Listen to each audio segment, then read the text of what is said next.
Well, we are in Acts chapter 20. Acts chapter 20. Welcome to semi-familiar faces. I think we saw you before, so welcome. We're glad that you're here. And visitor season has definitely ended. A few less people on the road. Acts chapter 20, 1 through 12. This is a story with a pretty big miracle right in the middle of it. I want to talk about, well, we'll see. I'll let you know as we get there. Let's read the story first. Acts chapter 20, verses 1 through 12. Paul is just left Ephesus, and he's moving on. He's going to do some more traveling, and he ends up in Troas. Starting in verse 1. Now after the uproar had ceased, Paul sent for the disciples, and when he had exhorted them and taken his leave of them, he departed to go to Macedonia. And when he had gone through those districts and had given them much exhortation, he came to Greece. There he spent 3 months, and when a plot was formed against him by the Jews as he was about to set sail for Syria, he determined to return through Macedonia. He was accompanied by Sopater of Berea, the son of Pyrrhus, and by Aristarchus, the Secundus, and Secundus of the Thessalonians, and Gaius of Derbe, and Timothy, and Tychicus, and Trophimus of Asia. These had gone on ahead and were waiting for us. What does that mean? Us means that Luke is back with them. That's right. At Troas. And as we sailed from Philippi after the days of unleavened bread, and came to them at Troas within 5 days, and though we stayed 7 days. But on the first day of the week, when we were gathered together to break bread, Paul began talking to them, intending to depart the next day. And he prolonged his message until midnight. And there were many lamps in the upper room where we were gathered together. And there was a certain young man named Eutychus, sitting there on the windowsill, sinking into a deep sleep. And as Paul kept on talking, he was overcome by sleep, and fell down from the 3rd floor, and was picked up dead. But when Paul went down and fell upon him, and after embracing him, he said, "Do not be troubled, for his life is in him." And when he had gone back up, and had broken the bread and eaten it, and he talked with them a long while, until daybreak, and so departed. And they took away the boy alive, and were greatly comforted. Alright, so let's talk the most obvious thing right here. A person is raised from the dead. That's a pretty significant event. It doesn't happen often in the Bible. There's only 5 people through whom God raised someone from the dead in the Bible. Elisha, Elijah, Jesus, Peter, and Paul. Pretty elite group. Not your everyday, normal miracle. But I want to talk a little bit, though, about what this is sandwiched in the middle of. So let's talk a little about the story, because I always want to talk about the story. I don't know how well you've been visualizing what's been happening so far. But Macedonia is on one side of the channel, and on the other side of the channel is Asia Minor, and Ephesus is kind of at the bottom. Okay? So when it talks about going back and forth to Macedonia, it means getting on a ship. It means a little bit of danger, because anytime getting on a ship in those days was a little bit dangerous. It wasn't like a modern ferry. And there's a lot of travel that happens right away. He goes from Ephesus to Macedonia. Macedonia means Philippi, Thessalonica, Berea, Corinth. These are books that we have books of the Bible written to. These are significant places. This is Paul reinvesting, visiting again churches that he had started, and making sure they're doing okay, and talking with them, and evaluating where their theology is going, and baptizing new believers, and doing this thing. Then he goes to Greece for 3 months, then to Syria, then back to Macedonia. All those churches again, reinforcing, encouraging, pumping up, helping, doing the things that he does, being Paul. And if you look at the list of traveling companions, it's growing. It used to be a few. It's getting bigger. He's recruiting new missionaries. He's recruiting young leaders. These churches have only been around for a couple of years or more. A lot of them. And they're already producing missionaries. They can't be Christians of more than a couple of years. That's as long as anybody from these places have been Christians at all. And so people within a relatively short time of being a Christian are taking big risks. They're moving out. They're spreading the gospel. They're taking off. They're not just staying in their little place and sucking it in. They're getting out there and they're getting involved and they're moving on. And Paul is making more disciples. He's making disciples of the student body, but he's also making like elders. He's investing. He's bringing up young leaders. He's teaching. And he's showing them by example as he takes them from place to place. This is how I do what I do. This is how I invest in people. This is what I'm teaching about. And so these young leaders are getting an education through experience, through the actions of Paul, through traveling with him, to watching him teach. I'm so encouraged by the programs that exist today to get kids, teenagers in the mission field. I've never ever heard of a teenager that went over to Africa or Japan or wherever and did not come back changed. It changes your perspective, especially when you've lived in comfort or you've lived in relative safety, you live in whatever. Your Christianity is something that happens in this box, and you go home and, yeah, mom and dad believe, and I'm still trying to figure out how real this is. And then you go to another country where Christianity is on the edge. You go to a place where people are starving. You go to a place where people don't have housing. You go to a place where people need clothes. And it does something to your awareness, to your perspective, the way you see the world. If you can ever find a way to get your kids to go on a mission trip, it is totally, totally worth it.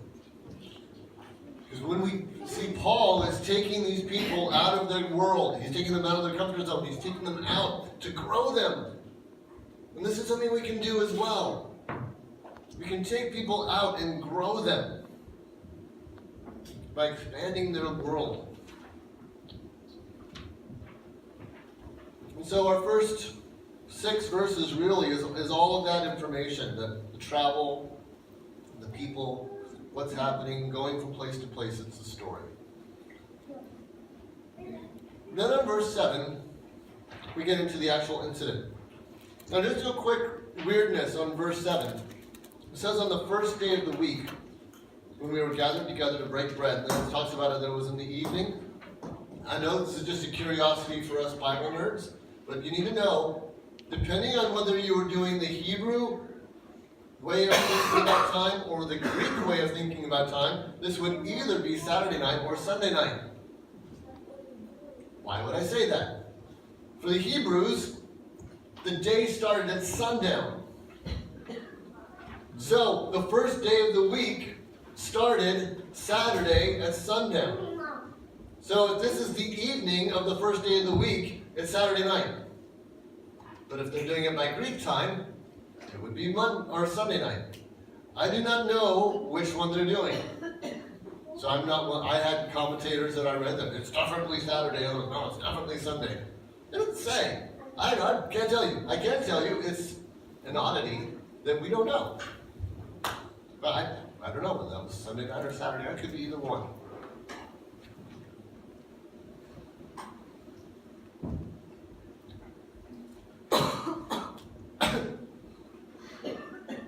There's a lot of debate about the breaking of bread here, about what that means in verse 7. But there was the communion, and that kind of became something that they called the love feast, and that had some communion type aspects. The most important thing is that they were together to share time with each other, to break bread, to remember Christ, and that Paul was using this opportunity to teach. Now I want to talk to you a little bit about teaching.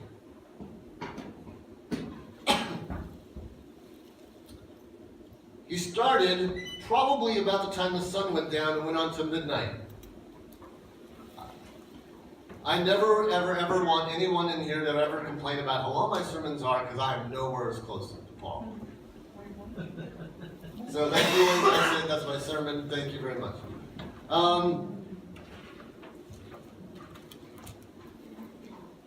He starts at sundown, goes to midnight. Then at midnight, they've got this incident. And we're like, wow, that was a lot of preaching. He's not done. Look at verse 11. When he'd gone back up and broken bread and eaten, he talked with them a long while until daybreak.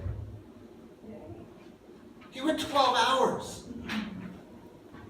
12 hours of teaching. Now, let's just imagine this. Let's think about this. I want you to imagine that I was teaching, and I did teaching for 12 hours. First of all, you'd be so sick of me. What would I talk about for 12 hours? I mean, I can share the gospel for a long time. I don't think I can do it for 12 hours. And you can talk about morality, but I'm going to tell you what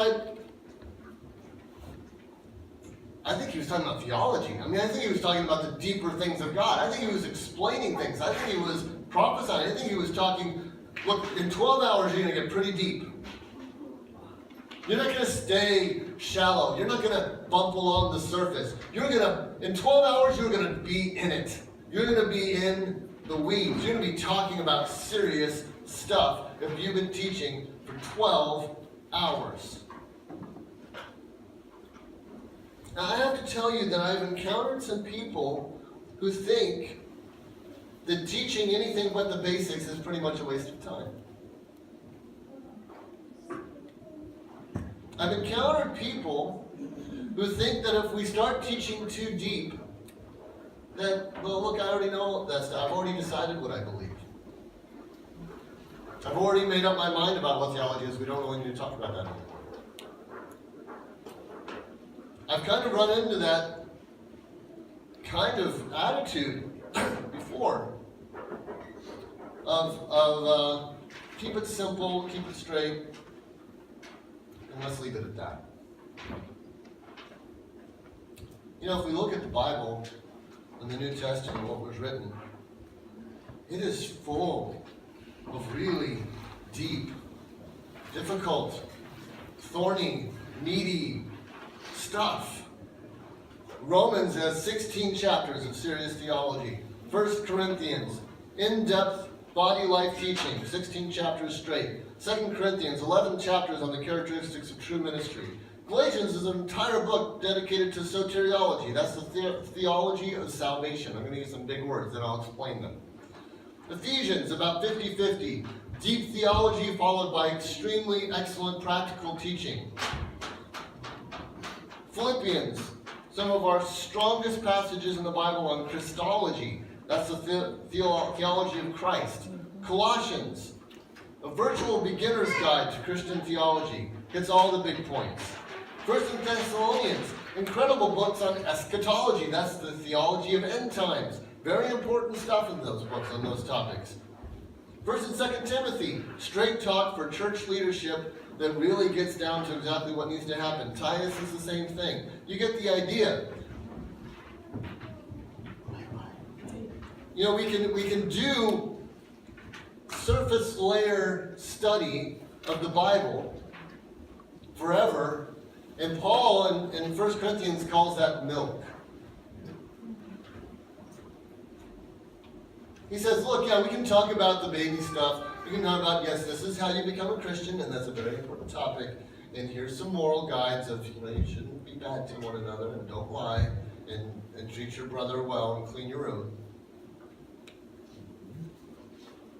No, it's not in there. But you get the idea. You know, it's sort of, I have 5 daughters. Most of you know that. I think everyone knows that. You know, when they were 5, it's like, don't hit. You know? It's simple stuff.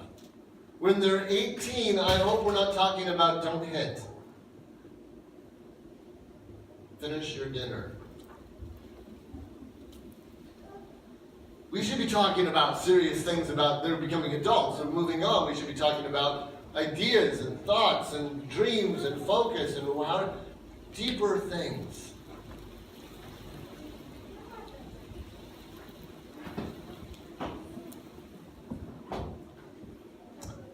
So I just want to point out that Paul's with these Christians who probably hadn't been Christians more than 2 or 3 years, and he is jamming through 12 hours of serious discussion and training on how to be a Christian, what this means, what theology is, truth about God, truth about reality. He is not pulling any punches. He is laying it out. Just a few challenging questions for you this morning on that part. When's the last time you read the Bible with the purpose of refining or correcting your doctrine or theology? Well, let me tell you what I don't mean. What I don't mean is, because this is what we do all the time, I'm not asking when's the last time you went to the Bible to find proof for what you already think. Now, I'm not saying there's anything wrong with that. I'm taking some classes, and I do that about 100 times a week. I'm having to write a paper or write a thing, and I've got this thought, and I know there's a verse about it, and so I go over and I got to find proof text, and I got this passage, and maybe there's 2 or 3 others that kind of support that idea, and I got to grind out answers. But you know what? As much as sometimes you go to the Bible, I know I'm right. I'll find it in the Bible. See? I'm right. See, that's not growth. Going to the Bible to find your proof of why you're right isn't growth. It's not growth until you go, change me.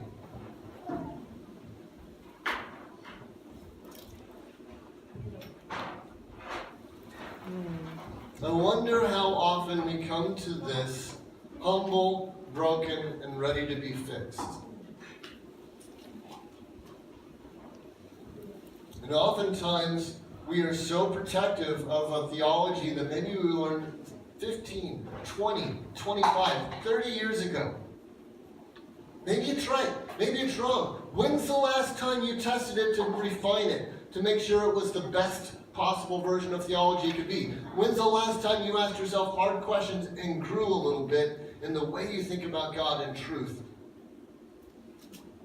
Or are you stuck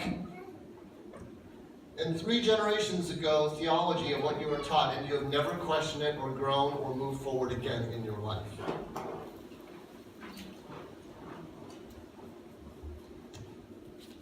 So the next question is your basic view, I already understand all the theology I need to know, so why are you bothering me with this? If that's your basic view, you might need to ask yourself some more hard questions. Have you decided that theology is just too big of a word, it's somebody else's job, and you'll just take their word for it?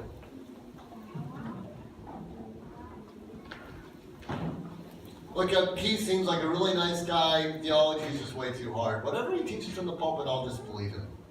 Don't do that. I'm not worthy of that. I could be wrong. I know I'm sometimes wrong. I have caught myself in wrong. It had to fix me. So don't do this. Do not have some attitude that you can just blindly accept everything that comes out of my mouth. I am constantly having to test what comes out of my mouth.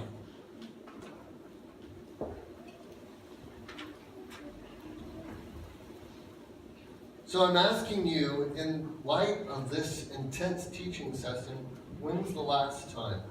What's your attitude? Is theology something that really doesn't matter, or are you on a quest for a better and better understanding of who God is and how He works? Now, in the middle of Paul's marathon teaching session, then we have this event. And that's in verses 9 and 10.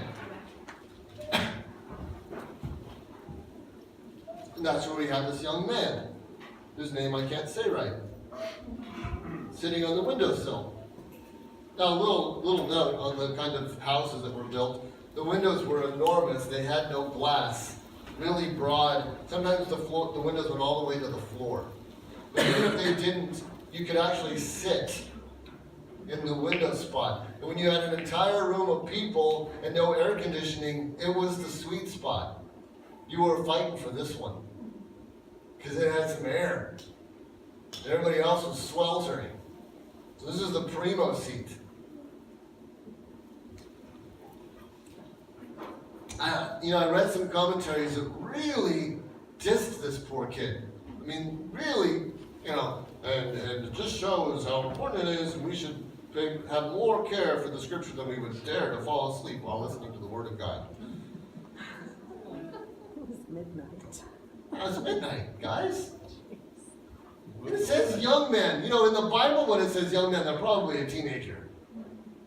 But what if he worked all day? What if he was a slave? What if he was exhausted? I don't know. I have no judgment of this poor kid at all. Paul's been preaching a long time. He might be lost. I don't know. He's there. He falls asleep on the windowsill. Okay. I have a hard time being judgmental on people I haven't even met. It's the poor kid falls asleep when the window falls out. Dies.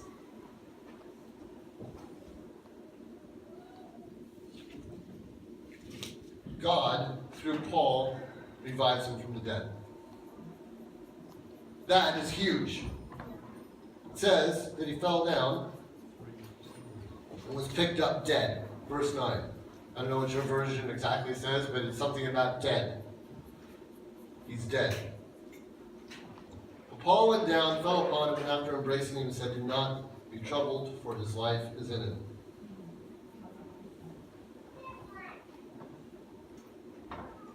Now, I'm going to tell you I've talked about these two stereotypical groups before. I'm going to talk about them again. And what I'm always hoping for when I talk about these groups is that we're not in either camp, that we're coming together in the middle. Okay? Stereotypical number 1. A great love of theology and no practical belief that God can do anything amazing anymore. Love the Bible. Love to talk about it, chew on it, read it, to dissect it, write about it. No practical faith that God can do anything amazing at all. Well, they'll say it with their mouth, but they don't actually believe it. Group number 2 believes God does all kinds of amazing, wonderful, miraculous things and has had theology this deep. No real understanding of this book at all. It's all about the experience. Yay, what's the next cool thing? And everywhere, wow, what's God going to do cool? Please avoid both of these extremes. Please take seriously the Word of God and the study and the knowledge and the application of God's truth. And in the midst of that, never write off that God can still raise people from the dead if that's what He wants to do. Don't ever write that off. Don't write off anything that God can do. And I don't just mean intellectually have this idea, oh yeah, I guess God could do that if He wanted to. I mean an expectation that God does really great things today. That He's doing them now. That right now God's doing amazing things in our world. That right now God's working in our congregation. That right now God has a plan for us. That right now God is moving in supernatural, miraculous ways. Don't let it just be some thought that theoretically could happen. So we have this example of just incredible attention to teaching. Oh, and God's power. Like a pillar of flame in the middle of it.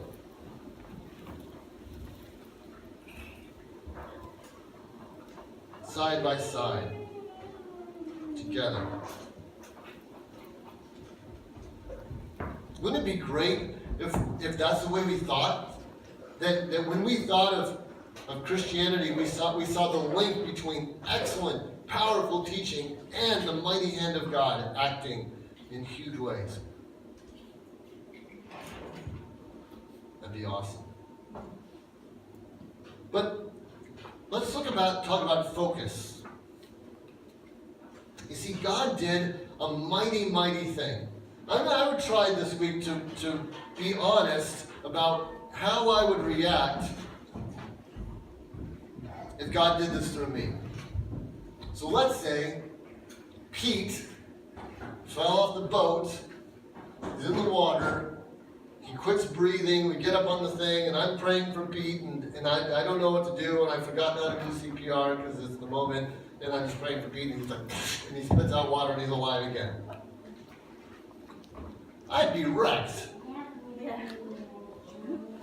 I wouldn't be able to do anything for a week. I'd be like, did you see that? Like he was dead. Like he was dead. He was not breathing, and God revived him. I would be so distracted, I'd be wasted forever. I don't know how long it would take me to get my head back in the game. I'd be totally distracted by this thing that happened. I bet the whole church would be like, whoa, can you believe that? And all of our attention would go on that. Yeah. What does Paul do? 6 more hours of teaching.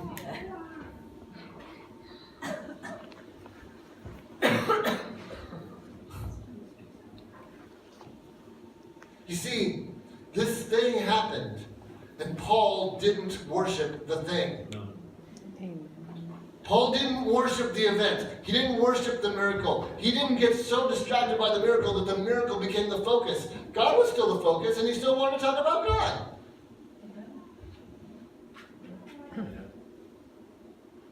What an amazing example of the right attitude about what God does.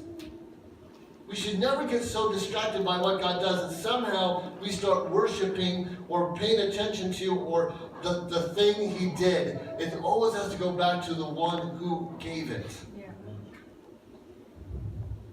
Paul didn't try to get any glory. He didn't stand up there and receive a bunch of praise. Look at me, I just raised the guy from the dead. Bring it, right? Tie the box right over there. I expect triple because I just raised the guy from the bed, dead, right here.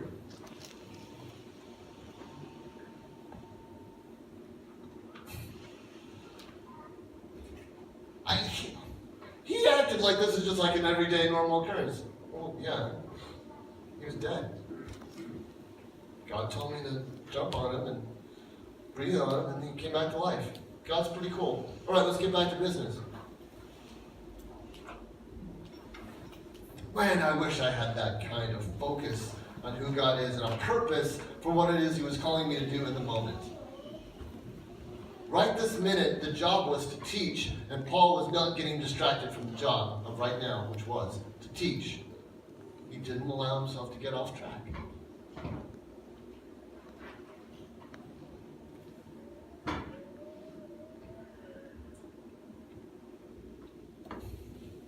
Now, I wanted to make this a shorter sermon, and I'm succeeding. That's good. We have the AGM coming up. I'm trying to be mindful of that.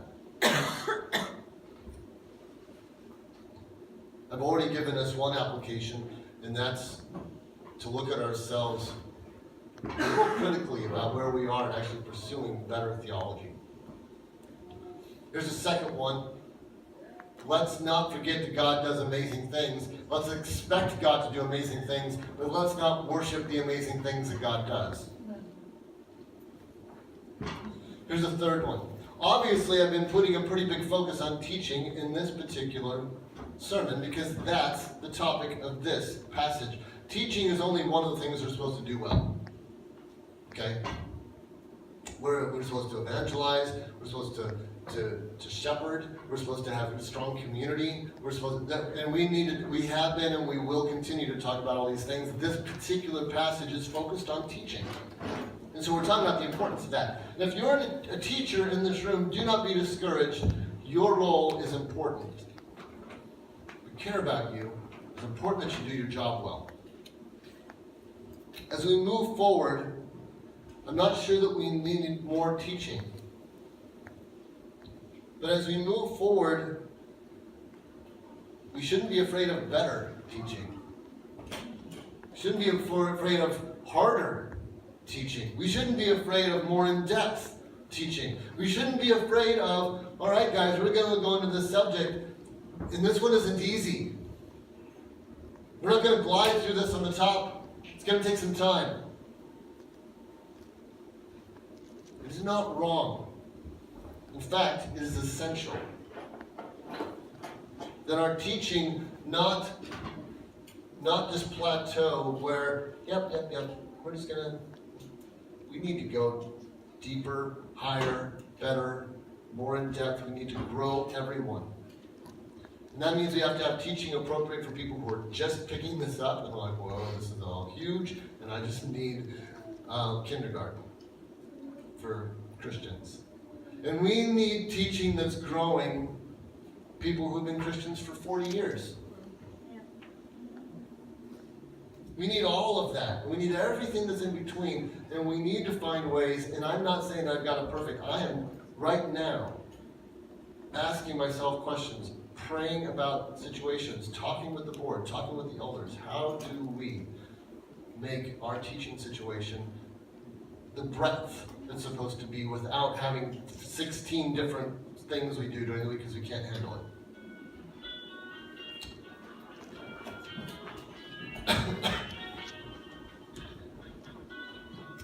Lastly, we have teaching opportunities that we're not utilizing. On Tuesdays right now, we're talking about our church doctrine. That's a pretty big deal. If you have questions about our church doctrine or what we believe, this is it. By the time we're done, we will cover what we believe and why. We get together on Monday nights. There's men who meet and we talk about more mature discussions. We're talking about in-depth, going in there and actually digging things apart. That's what they're doing on Monday nights. This isn't Christianity for whims. They're digging into it and going hard on it and saying, how do we as men get to some core issues and really challenge our theology? We got the ladies that meet on Friday. We have several things going on. And there's an aspect of we need to make sure all of these things are done as well as possible, but there's another aspect of no matter how we do them, if no one wants to go, then no one benefits.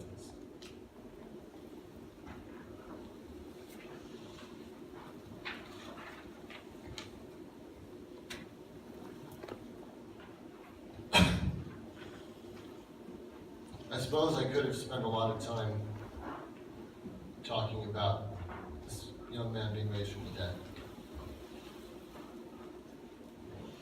I think, though, that the greater emphasis of the story is God can do what he needs to do. God uses events for so many reasons I can only guess at. Some of them might have been to continue to validate Paul. Paul is my guy. And I'm going to do this through him, not so that you can praise Paul, but so that you understand my stamp is on him. This is my guy. He did it to grow the faith of the people in that community. Do you think they will quit telling the story of when the boy fell out of the third-story window and died and came back to life again? I don't think that's going away anytime soon. I think that community just had an enormous faith boost. They're going to move forward in God in a different way because of the reality they now have seen about what God can do. But in the midst of it, Paul had a mission.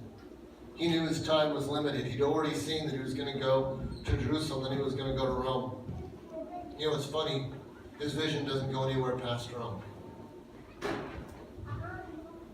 He knows what's happening to him. I think he knows he's never going to leave Rome once he gets there. I think he is desperate to squeeze every moment of his life that he has left to pour into the people around him and teach them everything he possibly can. I think he is cognizant of the reality of my time is limited.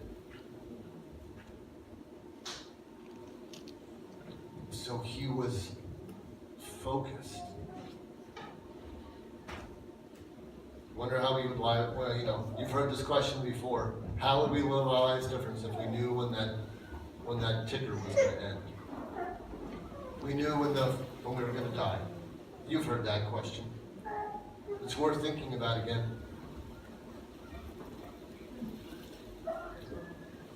Paul had an intensity tied to the fact that he knew his time was going to come to an end soon. You got work to do. As a church, we need to have an intensity too. Let's pray. Heavenly Father, I want to thank you for the teachers in our church. Lord, I pray that as people in this church, that we would be on a quest to understand you better. And Lord, I just pray that you would help everyone in this room understand it. I don't think they should be on a quest to think everything I think. I don't think that we should be on a quest for everything I believe to suddenly become what everybody else believes. I just want us to all be on a quest to get it to be better. To know this book better. To question things that we were taught, all of us, and make sure that they're right, and see if there's something that needs to be adjusted. And consistently and regularly go to the Word so we can understand what the truth is. Lord, help us to recognize and understand your power. And to not be shocked when you do great things.